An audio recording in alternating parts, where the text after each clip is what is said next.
Good morning, everyone. It's lovely to be with you this morning. I miss you all very much. I've just been asked to share some of the difficult times in my life, times where it is being convinced of God's goodness that has given me peace. So I've just been asked to share bits of my testimony and just particularly how during these hard times God's goodness has really helped me. I lost my uncle in a car accident. He was only 27 years old when he died. I was maybe 6 or 7. Then within 18 months, we lost my grandmother to cancer. She was just 51 when she died. This was very hard for my family, and just seeing my mum in so much pain was really heartbreaking. And my father has also never really been part of my life. He left when I was 3. The man who was meant to be there to care for you and protect you, to be at your graduation ceremony or even to walk you down the aisle on your wedding day, just wasn't there. Now I'm very thankful for my family that I do have. My mum, her partner, my brothers and my sister, they're very supportive.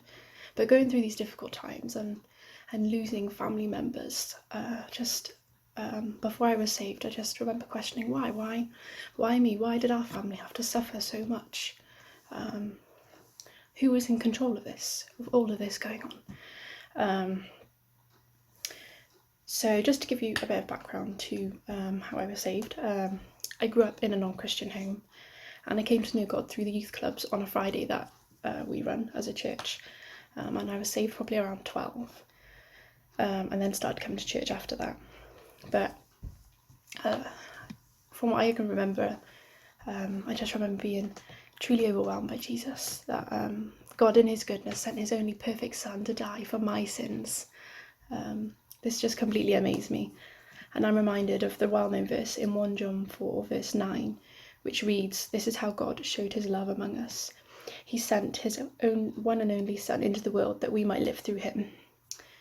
Just looking at the cross, at what Jesus did for a sinner like me, I just knew that he loved me. God in his goodness made a way for us to have a personal relationship with him. I know now, looking back, I know that God has a plan, that he had a plan to rescue us, and he has a plan for our good, even when things are hard. And I don't tell you these difficult things in my life to make you sad.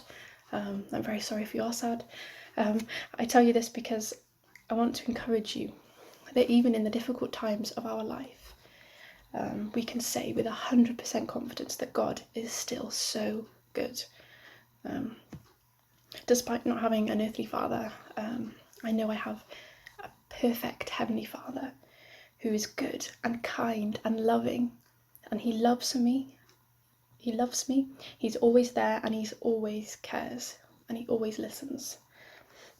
Just looking at God's awesome plan, how he chose to send his son to die for us despite us in rebellion against him. Look at how much God has done for me personally in my life, and how much he has blessed me. Just gives me such a great peace. Knowing that this awesome God has a plan for my life, that he's a good father who loves me, gives me confidence even in the most difficult times. So right now, when we're going through these difficult times, when we can't see our loved ones, when our family gets sick, and when we can't see our church family so much that we want to cry, please remember that you are in the hands of a good and merciful God who wants what's best for you. There is a verse in Lamentations 3:22 and 23, which I love. I'm just going to read it. "Because of the Lord's great love, we are not consumed, for his compassion never fails. They are new every morning. Great is your faithfulness." We are in the hands of a good and faithful God. During these uncertain times, just remember how much God loves you.